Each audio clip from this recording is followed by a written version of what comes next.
ऊर्ध्वबाहुः स देवेशं शङ्खचक्रगदाधरं हृदि सञ्चिन्त्य तुष्टाव नरसिंहं सनातनम्।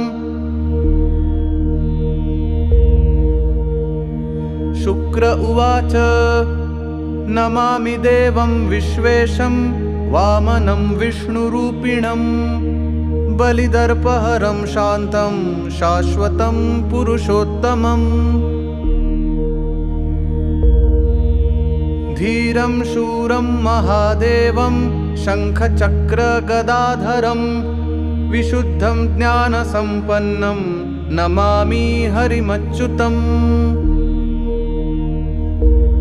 सर्वशक्तिमयं देवं सर्वगं सर्वभावनम् अनादिम् अजरं नित्यं नमामि गरुडध्वजम्।